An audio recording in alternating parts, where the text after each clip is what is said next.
국무총리 얘기해 보겠습니다. 예. 지금 한덕수 국무총리인데 아니 떼아님 왜 국무총리야 이렇게 말씀하실지 모르겠는데 유정복 현 인천광역시장이 차기 국무총리 후보군에 들어가 있다. 물망에 오르고 있다. 이런 보도들이 나왔고 소식들이 들리고 있습니다. 인천 정가에서도 소식이 파다한데 사실입니까? 사실인지는 저도 언론을 통해서 네. 알았습니다. 뭐 실제적으로 유정복 시장이 인천 예. 광역시도장이잖아요. 네. 실제로 기초단체장도 아니고 네. 뭐 전국에 18개 광역시도장이 있는데 그거를 그만두고 총리로 가면서 재보궐 선거를 해?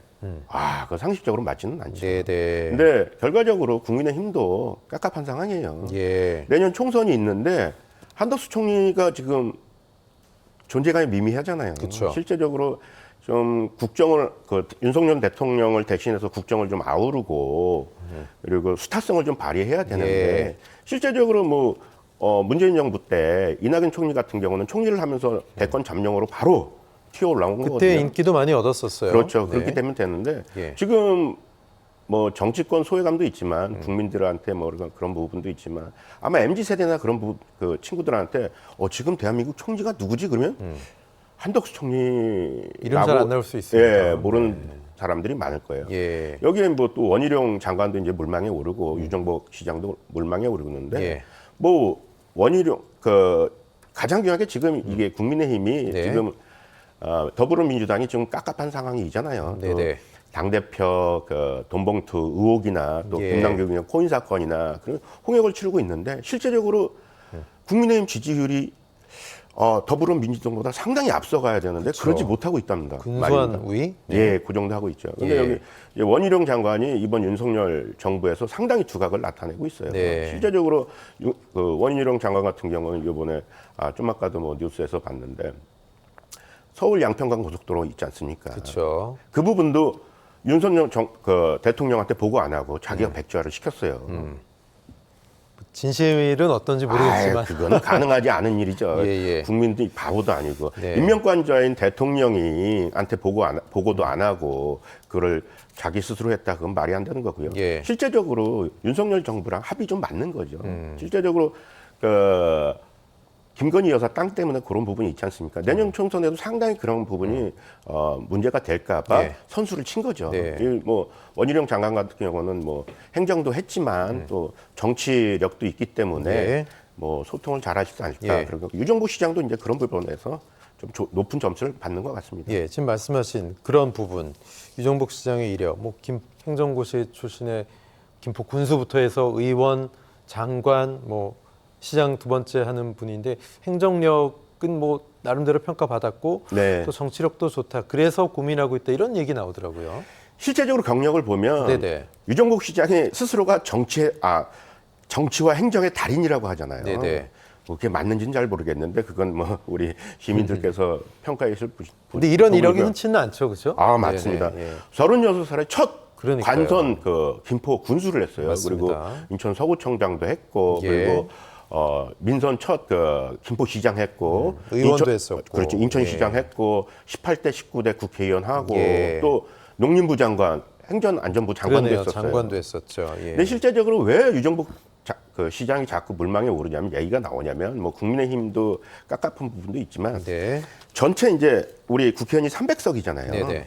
300석인데 그 중에 253석이 지역구 의석이란 말입니다. 예. 지역구 의석인데 47석이 비례대표 의석이고 뭐 비례대표 의석은 이제 나눠 가질 거예요. 이제 각 당이. 그러면 이제 253석 중에 121석이 수도권에 돼 있어요. 그쵸. 나머지 한 130석은 이제 네네. 뭐 강원도, 전라도, 뭐 경상도에 있기 때문에 각 당에 이제 지역성이 강하기 때문에 나눠 가질 거예요. 근데 수도권에서 이제 승패가 갈라지는 거죠. 거기서 이제 유정복 시장이 김포시장도 했고 또 인천시장도 했기 때문에 인천시장은 물론 뭐 수도권 발트에서 가져가고 네네. 김포시 경기 북부부터 남부까지 수도권 벨트를 전부 다 가져가는데 지대한 영향을 끼치지 않을까 내년 총선에. 네. 그래서 유정복 시장 자꾸 얘기가 나오는 겁니다. 네. 근데 만약에 그런 요청이 오더라도 유정복 시장이 어떻게 반응할지는 또 그다음 문제 아닙니까? 어떻게 보십니까? 안 해야죠, 실제적으로는. 왜냐하면 인천 시민이 선거를 통해서 뽑은 거 아니에요. 예. 지금 1년밖에 안 했거든요. 네. 그리고 뭐 많은 방송에서 또 유정복 시장 잘한다고 하는 얘기도 있고 소통을 잘한다고 하고 얘기도 있는데 실제적으로는 안 한다고 해야죠. 그리고 뭐 만약에 한다 그러면 예. 지역 정거가 또 요동을 칠 거예요. 뭐 가장 중요한 게 뭐 그 내년 국회의원 선거 구도도 네네. 많이 바뀔 거고요. 그렇죠. 뭐 안상수 전 의원 뭐 그 이학재 그 지금 뭐 인천공항공사 사장으로 가 있지만 그분들도 뭐 나온다고 하고 또 윤석열 대통령의 예. 백을 갖고 있는 심재돈 뭐 당협위원장 네. 그리고 더불어 민주당도 상당히 많잖아요. 지금 그 나오려고 하는 사람들이 네, 네. 그런 부분에서 상당히 뭐 지역 정거가 요동치지 않을까 생각합니다. 또 서구갑의 김기영 의원, 뭐 박찬대 의원 그런 분들 많이 있어요. 알겠습니다. 예. 자, 다음 현안 역시 갑론을박 인천에서 벌어지고 있는데요. 바로 의장 업무 추진비 문제입니다. 인천 지역 시민단체가 인천시의회와 10개 군 의장 업무 추진비 내역에 대해서 구체적인 영수증 공개를 요청했는데 대다수 구의회가 담합을 했다 이런 뉴스가 나오고 있습니다. 이게 어떻게 된 일입니까?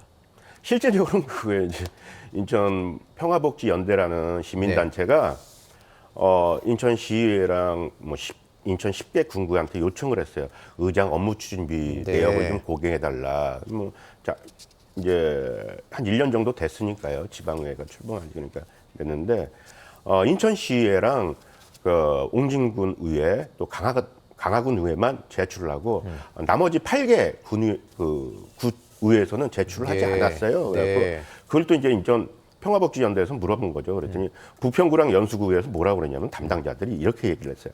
아, 우리 그 인천 시내 구의회에서는 이 부분을 제출하지 않기로 했다라고 답변을 하니까 인천 평복연대에서 이렇게 얘기한 거예요. 너네 그럼 담합 아니냐. 네. 시민단체가 그 요구하면 당연히 줘야 되는데 왜냐면 시민의 알 권리다 이 부분은 예. 공개 정보 요청을 하면 당연히 공개 정보를 정보를 그 공개를 해줘야 되는데 왜 안 네. 하냐 이런 부분에 대해서 이제 그 피력을 한 거죠. 좀 평화복지연대에서. 시민은 시민의 혈세가 어떻게 쓰이는지 알 권리가 있는데 왜들 관행이란 이유로 예. 꽁꽁 감추는지 모르겠습니다. 말씀 여기까지 듣겠습니다. 박성민 전 의원님 고맙습니다. 감사합니다. 네.